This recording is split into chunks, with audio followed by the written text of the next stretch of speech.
I don't know, I'm just curious about it. It's never, I mean, it's in my head 24/7. There's nothing else I can think. I don't think about nothing else. And that's it. I'm just curious and fascinated. I can't stop thinking about it. Everything I do in my life is related to this. I don't do nothing else. It's not get to do it. Fine. You know what I mean? And that is what I mean. To be true. All you've got to do is show up. Is that not unhealthy? I don't know. Do I look unhealthy? Take a look at this physique. I'm in phenomenal shape, in body and mind. To me, what's unhealthy is living an unhealthy life.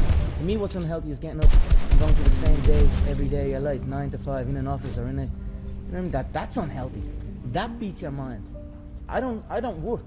I love what I do, and that's why I'm doing what I love. You know what I mean? That's why it's become a career for me, because I love it. I love what I do. So I don't think it's unhealthy. I feel good in my mind. I mean, it's my life. I'm enjoying the fruits of my hard work. Nobody works harder than me inside the octagon, outside the octagon. I am a workhorse, so I'm going to enjoy the benefits of this life. I'm going to get myself a big mansion in Las Vegas. I'm going to get the soft top cars. I'm going to bring my whole team out. I'm going to spoil them and give them this life. Big steaks that size, we're eating every single night each. We're eating good, we're living good. It's human nature. Some people will sit and take positivity from that. They will look at that and take inspiration and inspire. It will inspire them to go and push for that. Others will shell up and critique it and be negative towards it. But one thing is sure, those people will stay where they are. The people who take inspiration from it will rise up and also one day experience that life. So this is human nature. Some go one way, some go the other way. But I am enjoying my money, my hard-earned money that I have dedicated my life to. I was always getting pestered. What are you doing with your life? Are you doing this, doing that? They didn't know what it was. They didn't know what MMA was. They didn't know what this. They didn't know what to make a career out of it. As far as they were concerned, my man Dan talking about. As far as they were concerned, I was just getting into a cage and fighting with some other guy. They didn't know nothing about it. No one did really, but I knew. You know what I mean? I knew. But, and then I ended up getting a trade just to keep them quiet. I used to have a lot of fights with my dad. What trade did you get? I ended up getting a trade as a plumber. Literally up in the back arse of nowhere, up in the Wicklow Mountains. And funny enough, that site is one of the biggest sites in Europe. Kilterne, right about a skiing place. Huge, and now it's just abandoned. Now it's just deserted. So I used to go up there 6 o'clock, 5 o'clock in the morning. I was on that M50. I used to have to walk to the N4. About half an hour from my house, wait for some limited guy that I didn't even know. He'd drive on the M4 and I had to flag him down. Nightmare, yeah. 2 hours down on the M50, 2 hours back. Literally 14-hour days, and I was the first year, so I had to go and do everything. I had to go to the shop. I had to go and get this and get that. So I always had trouble with that, and I was like, this isn't for me. This is not for me. How long did you last? I lasted 18 months doing it. But it was tough, you know. Just it wasn't the life for me, you know what I mean. And then John said, because I was training with John as well at the time, and then John got in touch and says, I have a show. I'm running a show. I'd like to fight on it, and then that was it. I just packed it in, didn't show up. My dad used to head on me and like try and drag me out of bed. And I just wouldn't go. And then I had uproar for a good few years with him over, but and that was it. I just packed it in, quit, and then focused on training. I knew what was going to happen. I knew I was going to get here. They didn't. There's a lot of stressful years, a lot of tough times, but I proved them wrong. I proved myself wrong. I cannot put one thing what I'm enjoying. I just love this life that I have created. I love this business. I enjoy work. I don't want to be anywhere else but here. So every day I am enjoying myself. I wake up every day, I pinch myself. You want to see the room I'm sleeping in, you want to see the bed I'm sleeping in, you want to see the home that I am living in. There's an elevator in the home. So I'm on the third floor and I go out, click the button, and it goes from the third floor to the first floor. I open up the elevator and I go and eat some breakfast, and then we go stretch out in the sun, and we have a big pool, a jacuzzi. Look, I'm just enjoying the fruits of my hard work. Gratitude is one of the most strongest forms of power in attracting good things. You know, if you truly feel grateful for the things in your life, I always felt grateful for even the small things. I always used to celebrate the small things. Now I might be celebrating the bigger things, but I always celebrate every little good thing that would happen to me in my life, even before I had any kind of money or any of that. I would celebrate and I would feel grateful for it, and it just gave me more, and this is exactly the same thing that's happening right now. I still remain grateful, and more comes. If somebody said to you, you'll have, or you'll be as successful as you are now, what would you have said back then? I believe you. That's what I would have said. Because I did believe. Yeah, I believed in it.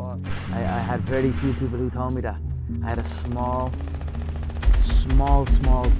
group of people that would tell me something like that. Other than that, it was just me telling myself. Yep. So if someone came up to me and told me that all the way back then, I'd say you're damn right. I don't know how you do it. You seem immune to pressure. You got an entire nation on your shoulders, and you rise above it once again. Yeah, I don't just knock them out, I picked around, John. Yeah, I said this, I'm sure you're probably all thinking in your head, this guy is talking absolute dribble. He's not gonna do what he says he's gonna do. You're probably all sitting there thinking that. But now here we are again, and I done what I said I was gonna do. I feed off this. I love this stuff. This is what gives me energy. Saying I'm gonna do something. Putting it out there for the world to see, and then going out and doing it. There's no better feeling in the world than that, and it's as easy as that. Say what you're gonna do, and go and do it. When you're chasing your dream, and when you're working hard, chasing something you love, and completely dedicated, it just happens. You can't really notice it. You know, even still to this day, I'm in an amazing position in my life, but I'm still working like I'm not.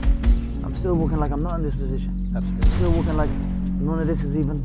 You know what I mean? Yeah, it's just something I love to do, and I just keep pushing, keep working hard. I can't pinpoint an exact moment for you, but yep. If anything, I always felt like it was happening way back then, and now it is happening, but now I almost feel like it's not happening. You know what I mean? And I want to push to something else. Absolutely. I'm always striving to push forward. You know, hard work pays. I put in a hell of a lot of work all throughout this build-up in the fight. I pumped out more content than anybody, more content than Fox, more content than ESPN, more content than BT Sport, more content than everybody on the Mag Live on my own channels. You know what I mean? I'm a workhorse from all angles, not just in the gym. But I'm building this media empire now myself, and we pumped out the content. I'm very proud of how it went. We consistently, daily movies I was releasing, you know, from like a month ago, every single day. You know what I mean? Nobody's doing that. So I'm very proud of it, and I'm very, like, the work pays, hard work pays, and I put in the work, and that's why I'm sitting at the top. I put it all on the line, I show up, I perform, and I get the results from that. So when I was a kid, I used to always visualize stadiums, and like, even when I was playing football, I'd kick the ball against the wall, and I'd pretend that I scored a goal, and I'd run off, and I'd be raising my hand and visualizing a arena full of fans, and that was something I'd done as a kid out on my own. I like just running around kicking the ball. So I always had these visions of something, but I just didn't know what it was. And then I suppose when I came to these events, and I started training and then came to an event, it was like, okay, this is it. This is what I'm gonna do. I've been listening to laughter all my career. Yeah. I've been listening to them laugh my whole career. They've been laughing. What? An Irishman win a Cage Warriors world title? Hell no. You serious? An Irishman? An Irishman win a fight in the UFC? Hell no. Laughs all around. Okay, you gotta win. Now he wants to win a world title? Hell no, he's all talk, he's all hype, he's a joke. Laughter all around at the Joker. Then the Joker goes and wins the world title. Now he wants to win a second world title. More laughter. Listen, I don't know, maybe the sound of laughter and the sound of doubt motivates me. So I'm enjoying that. I seek that. I don't feel no doubt or I don't feel that going and fighting any of these other UFC bums right now. They need to rise up. Right now they're down there. I've got this situation where people are truly doubting me, like they doubted me at the very, very beginning. And that's motivating for me. That's what's going to drive me to the gym when I need to go to the gym.